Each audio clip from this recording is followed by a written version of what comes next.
कहानी शुरू होती है एक 20 साल के लड़के विल हंटिंग से। वो बहुत गरीब मोहल्ले में रहता है, लेकिन काम करता है दुनिया की सबसे मशहूर university MIT, Massachusetts institute of technology में। सुनने में बड़ा अच्छा लगता है, लेकिन हकीकत ये है कि विल वहां कोई पढ़ाई नहीं करता। वो तो बस यूनिवर्सिटी की इमारतों की सफाई करता है। एक दिन जब वो गलियारे की सफाई कर रहा होता है, तभी उसकी नजर बोर्ड पर लिखे एक बहुत मुश्किल गणित के सवाल पर पड़ती है। ये सवाल लिखा था प्रोफेसर जेराल्ड लैम्बो ने। उन्होंने पूरे कॉलेज को चुनौती दी थी कि जो भी इस सवाल को हल कर लेगा, उसका नाम यूनिवर्सिटी की किताबों में छपेगा और उसे नाम और इज्जत दोनों मिलेंगे। विल उस सवाल को ध्यान से देखता है और उसका मन वहीं अटक जाता है। पूरे दिन वो उसी सवाल के बारे में सोचता रहता है। यहाँ तक कि जब अपने दोस्तों के साथ बार में होता है, तब भी उसका दिमाग उसी सवाल में उलझा रहता है। अचानक वो दोस्तों को छोड़कर सीधे अपने छोटे से पुराने घर चला जाता है, ताकि रात भर बैठकर उस सवाल को हल कर सके। घर में उसके पास बोर्ड नहीं होता, इसलिए वो बाथरूम के शीशे पर हल लिखता है और गलतियां मिटा मिटा कर कोशिश करता रहता है। कई घंटों बाद आखिरकार वो सवाल हल कर देता है। कुछ दिनों बाद जब वो काम पर जाता है, तो सफाई करते करते ही बोर्ड पर सही हल लिख देता है। और जब प्रोफेसर लैम्बो बोर्ड पर लिखा हल देखते हैं, तो हैरान रह जाते हैं। उन्हें विश्वास ही नहीं होता कि उनके किसी स्टूडेंट ने इतना मुश्किल सवाल इतनी जल्दी हल कर दिया। वो ये जानने के लिए बेचैन हो जाते हैं कि आखिर ये जीनियस है कौन। उसी शाम विल अपने दोस्तों के साथ बाहर घूम रहा होता है। रास्ते में उन्हें कुछ लोग मिलते हैं। उनमें से एक लड़का एक लड़की का मजाक उड़ाता है। विल उस लड़के को पहचान लेता है। ये वही इंसान था जो बचपन में उसे बहुत तंग करता था। गुस्से में विल अपने दोस्त से गाड़ी रोकने के लिए कहता है और बिना सोचे समझे उतरकर सीधे उस पर हमला कर देता है। विल उसे मुक्का मारता है और देखते ही देखते दोनों ग्रुप के बीच लड़ाई शुरू हो जाती है। थोड़ी देर में पुलिस वहां पहुंच जाती है। विल के दोस्त उसे बचाकर खींचने की कोशिश करते हैं, लेकिन तब तक देर हो चुकी होती है। पुलिस विल को गिरफ्तार कर लेती है। अगली सुबह प्रोफेसर लैम्बो अपने स्टूडेंट्स को लेक्चर देते हैं। सबकी नजर उन्हीं पर टिकी होती है, क्योंकि सब ये जानना चाहते हैं कि आखिर वो कौन है जिसने इतना मुश्किल सवाल हल किया। लेकिन क्लास में कोई भी इसका जवाब नहीं देता। प्रोफेसर थोड़े निराश होकर कहते हैं कि अगर किसी ने पिछला सवाल हल कर लिया है, तो अब मैं तुम्हें और भी कठिन सवाल दूंगा। वो बताते हैं कि ये वही प्रॉब्लम है जिस पर वो और उनके साथी पिछले 2 साल से काम कर रहे हैं, और अब वही सवाल बोर्ड पर लिखा हुआ है। इधर विल पुलिस स्टेशन से बाहर निकलता है और अपने दोस्तों को बताता है कि उसकी अगले हफ्ते कोर्ट की तारीख है। शाम को वो अपनी नौकरी पर जाता है और वहां फिर से बोर्ड पर लिखा एक आसान सा सवाल देखता है। जल्दी जल्दी उसे हल करने लगता है ताकि कोई देख न ले। तभी प्रोफेसर लंबो अपने ऑफिस से बाहर आते हैं और विल को बोर्ड पर लिखते हुए देख लेते हैं। वो गुस्से में पूछते हैं, तुम यहाँ क्या कर रहे हो? विल तुरंत माफी मांगकर पीछे हट जाता है। प्रोफेसर को लगता है कि ये लड़का कोई शरारती है जो बस बोर्ड पर बेवजह लिख रहा है। वो उसे पकड़ने की कोशिश करते हैं, लेकिन विल फुर्ती से वहां से गायब हो जाता है। जब प्रोफेसर दोबारा बोर्ड देखते हैं, तो उन्हें पता चलता है कि वहां सही जवाब लिखा हुआ है। ये देख वो दंग रह जाते हैं। शाम को काम खत्म होने के बाद विल अपने दोस्तों के साथ बार में जाता है और बताता है कि उसे नौकरी से निकाल दिया गया है। अब वो यूनिवर्सिटी के अंदर आकर सवाल हल नहीं कर पाएगा। उसके दोस्त पूछते हैं, क्यों निकाला? तो विल मजाक में कहता है, बस मैनेजमेंट ने बदलाव किया है। अगले दिन प्रोफेसर लैम्बो ठान लेते हैं कि अब वो इस रहस्यमयी जीनियस को ढूंढेंगे। वो सीधे सफाई कर्मचारियों के दफ्तर पहुंचते हैं और पूछते हैं, यहाँ काम करने वाले एक लड़के का नाम चाहिए। लेकिन वहां के स्टाफ को लगता है कि प्रोफेसर सफाई की शिकायत करने आए हैं, इसलिए वो तुरंत विल का नाम नहीं बताते। थोड़ा समय बाद ये पता चलता है कि विल MIT में सफाई का काम अपनी मर्जी से नहीं कर रहा था, बल्कि ये कोर्ट की तरफ से दी गई कम्युनिटी सर्विस थी। अब उसका केस सुनने का दिन आ चुका था। कोर्ट में प्रोफेसर लैम्बो भी मौजूद होते हैं। वहां सब देखते हैं कि विल खुद ही अपना केस लड़ रहा है। वो कानून और समाज के बारे में इतनी जानकारी दिखाता है कि सब हैरान हो जाते हैं। लेकिन उसके खिलाफ बहुत सारे पुराने केस होते हैं, इसलिए जज उसे जेल भेज देते हैं और $50,000 की जमानत रख देते हैं। कुछ समय बाद प्रोफेसर लैम्बो जेल में विल से मिलने आते हैं। वो बताते हैं कि जज ने उसे जेल से बाहर आने की इजाजत दे दी है, लेकिन 2 शर्तों के साथ। पहली, विल को हर हफ्ते प्रोफेसर के साथ पढ़ाई करनी होगी। दूसरी, उसे हर हफ्ते एक मनोवैज्ञानिक डॉक्टर से मिलना होगा, ताकि उसका गुस्सा और अपराध जैसी आदतें कम हो सकें। विल को लगता है कि उसे मनोवैज्ञानिक डॉक्टर की कोई जरूरत नहीं है, लेकिन आजाद होने के लिए वो ये शर्त मान लेता है। जेल से निकलने के बाद वो प्रोफेसर के साथ पढ़ाई शुरू करता है और मुश्किल से मुश्किल सवाल आसानी से हल कर देता है। प्रोफेसर उसकी काबिलियत देखकर बहुत प्रभावित होते हैं, लेकिन थेरेपी इतनी आसान नहीं होती। प्रोफेसर कई अलग अलग डॉक्टर बुलाते हैं, लेकिन कोई भी विल को संभाल नहीं पाता। पहला डॉक्टर तो डर ही जाता है, क्योंकि विल उसकी लिखी किताब का मजाक उड़ाता है। विल कहता है कि उसने उसकी किताब एक ही रात में पढ़ ली और उसमें कुछ खास नहीं है। ये सुनकर डॉक्टर गुस्से में सेशन छोड़कर चला जाता है। दूसरे मनोवैज्ञानिक डॉक्टर ने विल को संभालने की कोशिश कुछ अलग तरीके से की। उसने उसे हिप्नोटिज्म में डालकर सुलाने की कोशिश की, लेकिन ये तरीका भी काम नहीं करता। ये देखकर प्रोफेसर लैम्बो लगभग हार मान लेते हैं। तभी उन्हें अपने पुराने कॉलेज के दोस्त शॉन मैगवायर की याद आती है, जो अब एक मनोवैज्ञानिक डॉक्टर है। प्रोफेसर शॉन के ऑफिस में जाकर विल का मामला बताते हैं और उसे साथ मिलकर एक रेस्टोरेंट में चर्चा करने का न्योता देते हैं। शॉन पहले तो मना कर देता है, क्योंकि उसका शेड्यूल बहुत व्यस्त होता है, लेकिन प्रोफेसर लैम्बो उसे समझाते हैं कि विल कोई साधारण लड़का नहीं है, बल्कि एक अलग ही स्तर का जीनियस है। वो उसकी तुलना उस मशहूर गणित के विद्वान से करते हैं, जिसने बिना किसी औपचारिक पढ़ाई के बड़े बड़े खोज किए थे। ये सुनकर शॉन आखिरकार विल से मिलने के लिए राजी हो जाता है। पहले सेशन में विल हमेशा की तरह बदतमीजी और मजाक से डॉक्टर को परेशान करने की कोशिश करता है। वो शॉन की बनाई पेंटिंग तक का मजाक उड़ाता है और कहता है कि ये बिल्कुल बेकार है। शॉन इस पर गुस्सा नहीं करता और शांत रहता है, लेकिन जब विल उसके निजी जीवन और उसकी पत्नी का मजाक उड़ाता है, तब शॉन बुरी तरह भड़क उठता है। वो सख्त लहजे में कहता है, अगर तुमने मेरी पत्नी का नाम फिर लिया तो मैं तुम्हें बर्बाद कर दूंगा, और इसके साथ ही सेशन खत्म कर देता है।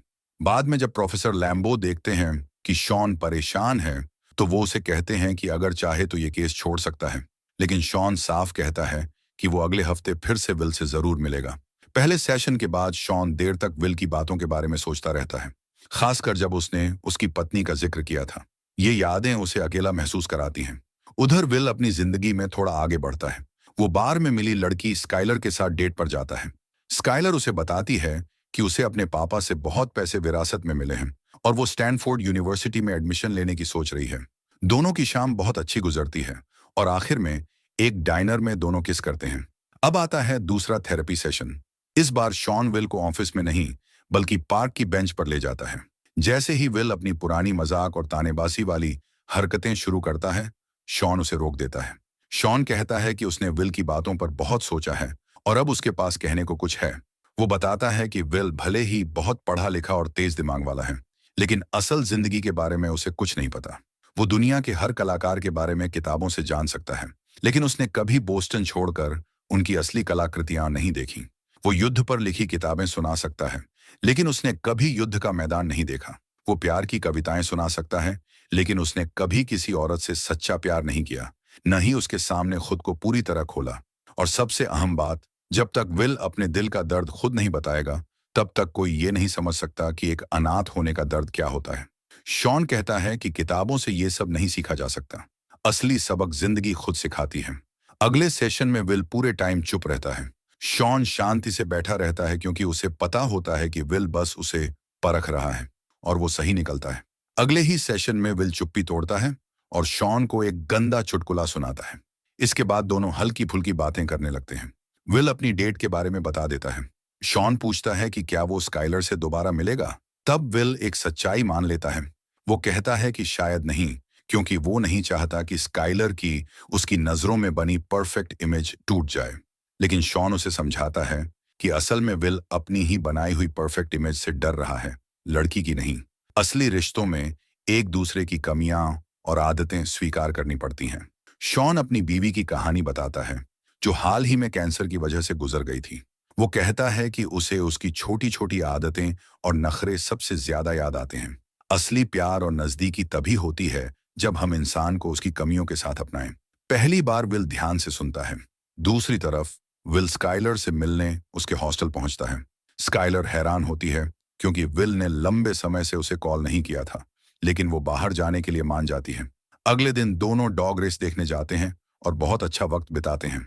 स्काइलर विल से पूछती है कि वो कहाँ बड़ा हुआ।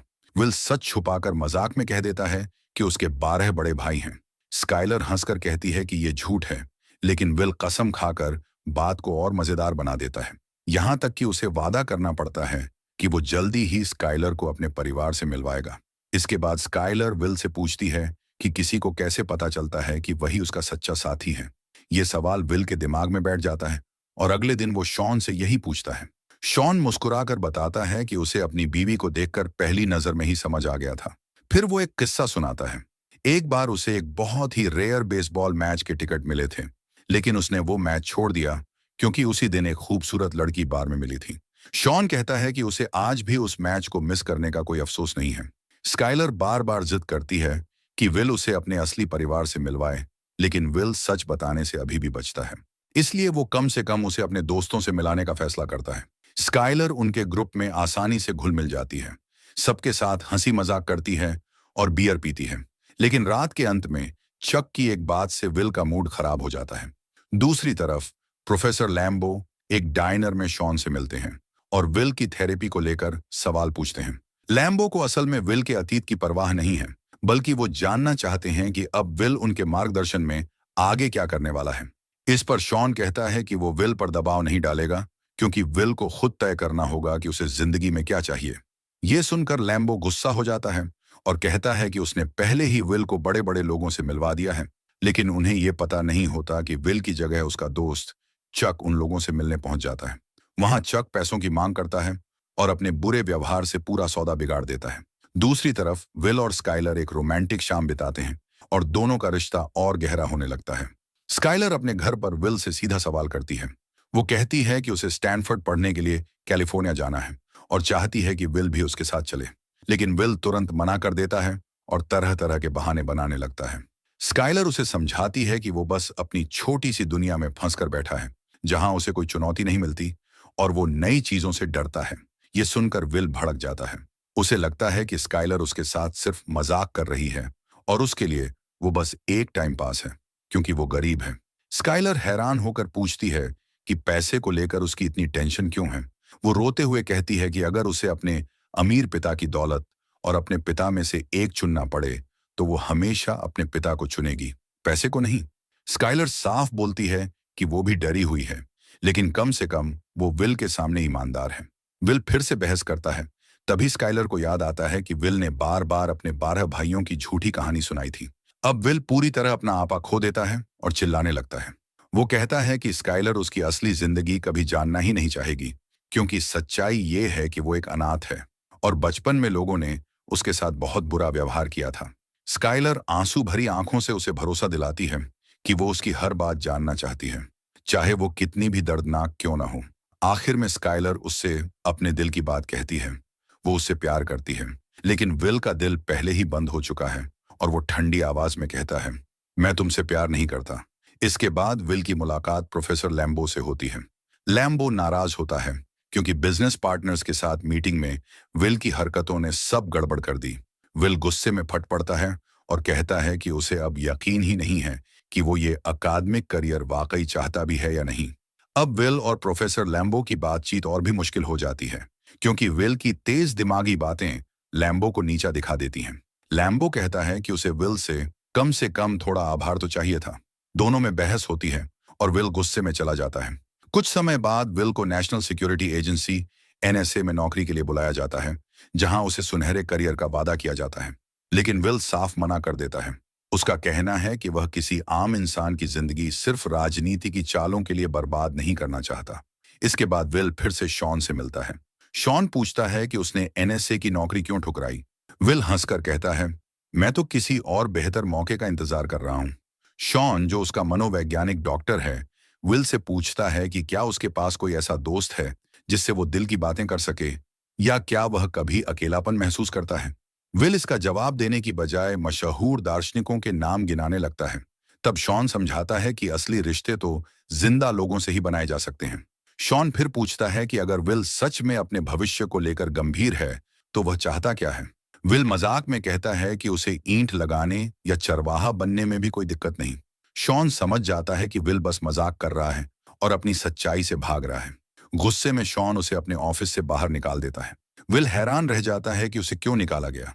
तब शॉन साफ कहता है, क्योंकि तुम ईमानदारी से जवाब नहीं दे रहे, बस अपनी असली पहचान छुपा रहे हो। शॉन से बात करते हुए विल पूछता है, तुम अपनी जीवन साथी की बातें करते हो, लेकिन तुम्हारी पत्नी कहाँ है। शॉन शांति से जवाब देता है, वो अब इस दुनिया में नहीं है। समय बीतता है और विल स्काइलर को फोन करता है। लेकिन स्काइलर अब उसका इंतजार छोड़ चुकी होती है, क्योंकि विल कोई पक्का फैसला ही नहीं लेता। स्काइलर आखिरी बार कहती है, आई लव यू, अपना ख्याल रखना, और फिर वो कैलिफोर्निया चली जाती है। दूसरी तरफ विल बॉस्टन में अपने दोस्त चक के साथ कंस्ट्रक्शन का काम करने लगता है। उधर प्रोफेसर लैम्बो फोन पर बात करते हुए कहता है कि विल अब अपनी जिम्मेदारी पूरी नहीं कर रहा। अगर वो कोर्ट में रिपोर्ट कर दे कि विल सेशन पर नहीं आ रहा, तो विल वापस जेल चला जाएगा, और इस बार उसका मन भी साफ रहेगा।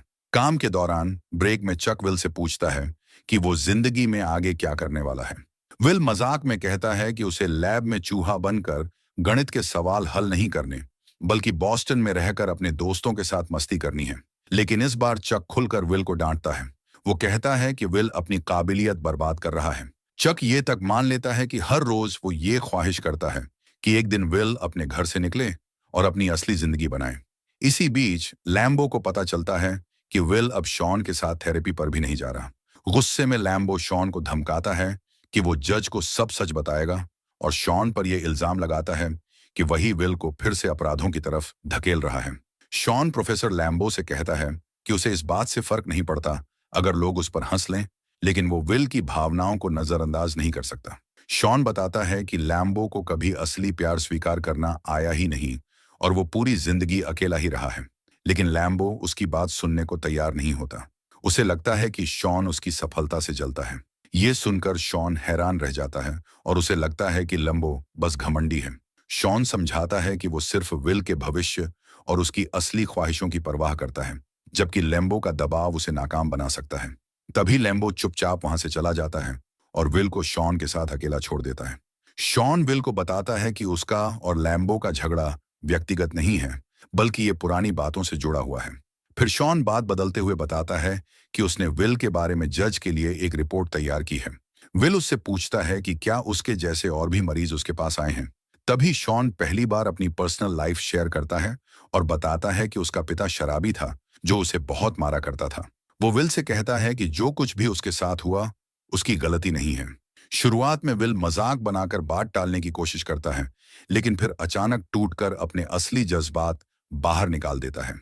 आखिरकार सब कुछ साफ होने लगता है कि उसका पिता शराबी था और बचपन में उसे बहुत मारा पीटा करता था। विल अपनी आखिरी सेशन के लिए शॉन के पास आता है और बताता है कि उसने प्रोफेसर लैम्बो द्वारा सुझाई गई कंपनियों में से एक में जॉब ज्वाइन करने का फैसला कर लिया है, और वो इस फैसले से खुश है। शॉन भी कहता है कि उसने थोड़ी दुनिया घूमने का सोचा है, और जाते जाते अपना नंबर विल को दे देता है। शाम को विल अपने दोस्तों के साथ अपना बर्थडे सेलिब्रेट करता है। उसके दोस्त उसे एक कार गिफ्ट करते हैं जो उन्होंने पुराने पार्ट्स से जोड़कर बनाई थी। इस बीच प्रोफेसर लैम्बो शॉन से मिलने आता है। दोनों एक दूसरे से माफी मांगते हैं और फिर साथ में बार में ड्रिंक करने निकल जाते हैं। दूसरी तरफ हमेशा की तरह चक विल को लेने आता है, लेकिन इस बार वो देखता है कि विल घर पर नहीं है। ये देखकर चक बहुत खुश होता है, बिल्कुल वैसे ही जैसे वो अपने सपनों में हमेशा चाहता था। विल ने शॉन के लिए एक नोट छोड़ रखा था। शॉन उसे पढ़ता है और पता चलता है कि विल ने जॉब छोड़ दी है और कैलिफोर्निया चला गया है स्काइलर के पास। उस नोट में विल वही लाइन लिखता है जो कभी शॉन ने अपने दोस्तों से कही थी जब उसने बेसबॉल मैच छोड़कर अपनी होने वाली पत्नी से मिलने का फैसला किया था। और इसी खूबसूरत अंदाज में ये कहानी खत्म होती है। ये कहानी हमें सिखाती है कि जिंदगी में असली जीत डिग्री या नौकरी से नहीं, बल्कि सच्चे प्यार और अपने असली मकसद को पहचानने से मिलती है।